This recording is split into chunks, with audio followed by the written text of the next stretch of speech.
नमस्कार। इन खबर में आपका स्वागत है। कोरोना के कहर में यदि सबसे ज़्यादा कोई दर्द देने वाली और चुभने वाली बात है तो वो है सिस्टम का फेल्योर और असंवेदनशीलता।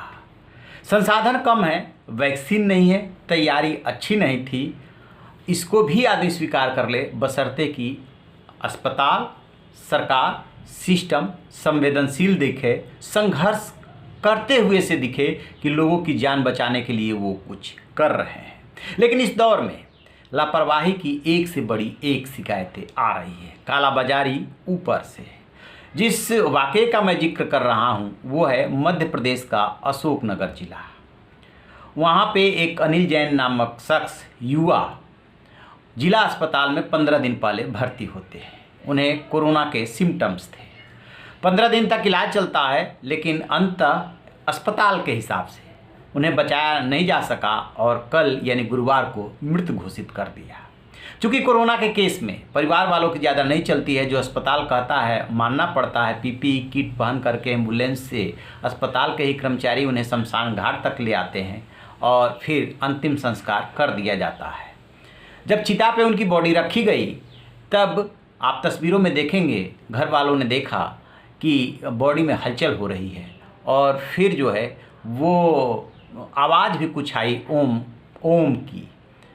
फिर वो अनिल जैन नामक शख्स बताया ये जा रहा है कि उठ करके बैठ गए। घर वाले दौड़े, फिर उनको चिता से उठाया गया, बगल में लिटाया गया। फिर आप तस्वीरों में देखेंगे कि लेटे हुए भी नज़र आ रहे हैं और बैठे हुए भी नज़र आ रहे हैं। इस बीच में जो लोग भी वहाँ पे मौजूद थे, अफरा तफरी मच गई। तत्काल एम्बुलेंस और अस्पताल को फ़ोन किया गया। एम्बुलेंस और अस्पताल के डॉक्टर मौके पे पहुँचे, फिर उनको अस्पताल ले जाया गया, जहाँ पे कि अस्पताल ने मृत घोषित कर दिया। अब कौन सही है और कौन गलत है, कैसे ये तय होगा?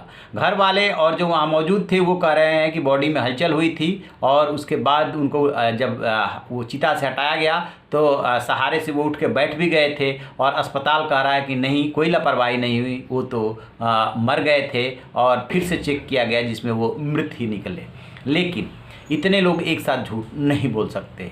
हो सकता है कि उनकी सांसें चल रही हो और अस्पताल इस बात को मानना नहीं चाहता। आपको बता दें कि ये कोई न पहली घटना है और न ही आखिरी घटना होगी। इसके पहले रायपुर में अंबेडकर अस्पताल में एक ऐसा ही केस आया था जहाँ पे कि मृत घोषित बॉडी को मुक्तिधाम ले जाया गया था। वहाँ पे हलचल हुई थी, फिर अस्पताल लाया गया था। वहाँ पे वो जीवित रहे थे थोड़ी देर तक, महिला थी, और फिर उनकी मौत हो गई थी। ठीक इसी तरीके से लखनऊ में राम मनोहर लोहिया अस्पताल का एक मसला आया था, जहाँ पे कि एक बेटा एक माँ का वीडियो भी वायरल किया था। कैसे माँ जो है अस्पताल से मृत घोषित होने के बाद घर में जीवित दिख रही है, कैसे उनको ऑक्सीजन दिया जा रहा है, हालांकि कुछ देर बाद उनकी भी मौत हो गई थी।